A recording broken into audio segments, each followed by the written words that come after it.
Non, mais c'est révoltant. De quelque façon qu'on analyse cette situation, elle est révoltante. L'affaire du courant, de l'électricité.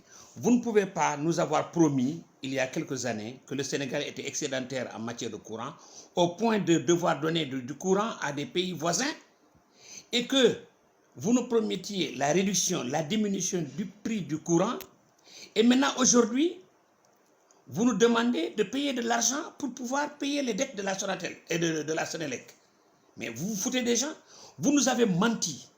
Vous nous avez toujours menti.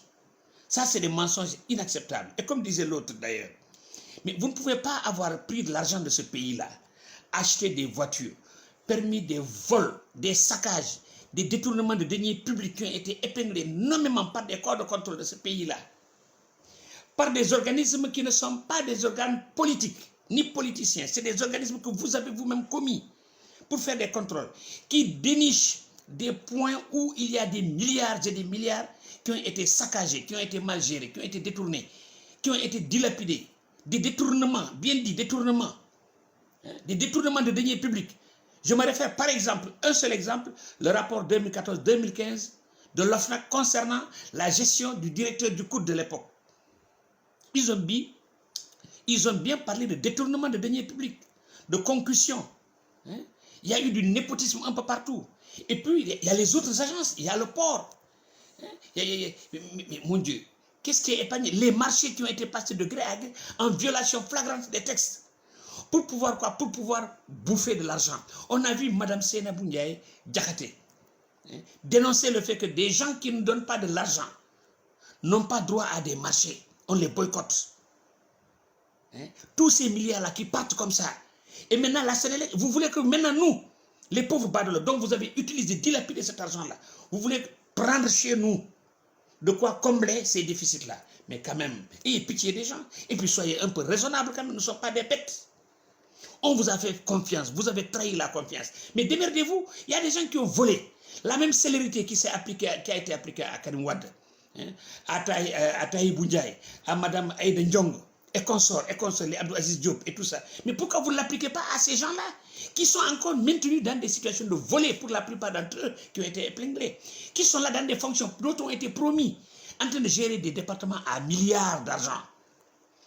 Et vous voulez maintenant que ce soit le peuple qui aille payer encore cet argent-là. Pourquoi vous n'allez pas les poursuivre, les châtier, les obliger avec des commissions rogatoires, avec des enquêtes, leur faire pression, les amener en prison, à la brigade de recherche, à la DIC, les foutre à Rebeuss, pour qu'ils sortent cet argent-là.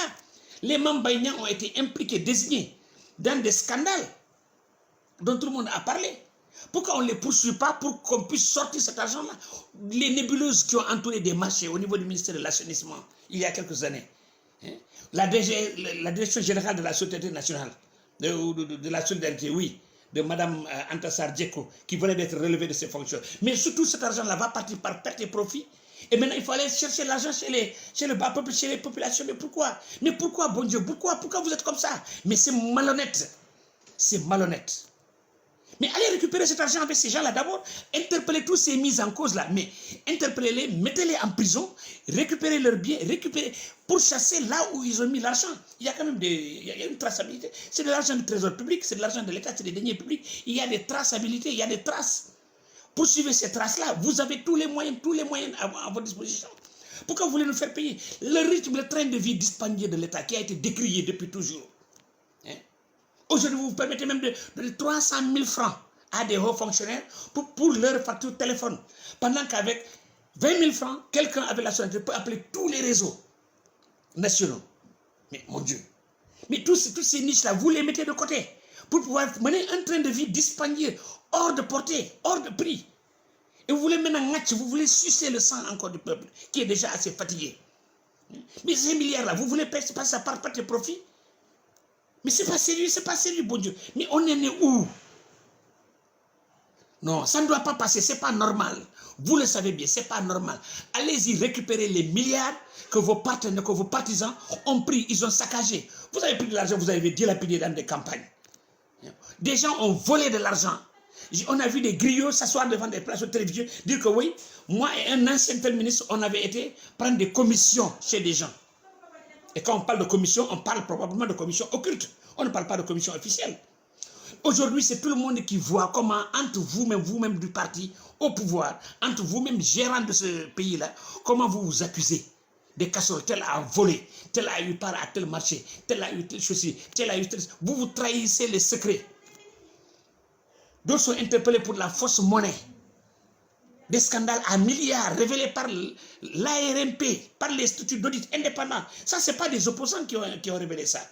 C'est des corps de contrôle qui ont été commis, parrainés par l'État, mon Dieu. Mais pourquoi vous n'allez pas récupérer ces dizaines ou bien peut-être même des centaines de milliards, hein? Et vous réduisez votre train de vie, hein?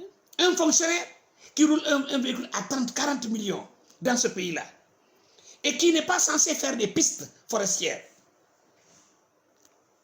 Des centaines de milliards dépensés dans de l'argent. Vous avez vu comment le Rwanda rationalise? Rationalisez vos dépenses. Épargnez-nous le peu que nous tuons à trouver pour nourrir nos familles. Et vous voulez nous faire payer ça par force. Et épargnez ces individus qui ont volé cet argent-là, qui sont encore maintenus, capables de voler davantage encore. Mais c'est pas sérieux. C'est pas normal. Mais où est-ce qu'on va? C'est quoi? Ça, c'est quelle façon ça? Cette traîtrise-là, elle est innommable. Il est innommable. Je ne sais même pas quel terme utiliser. Ce vampirisme-là. Il y a un gangstérisme qui se passe. C'est du gangstérisme. C'est du banditisme de haut vol. C'est inacceptable. C'est inacceptable.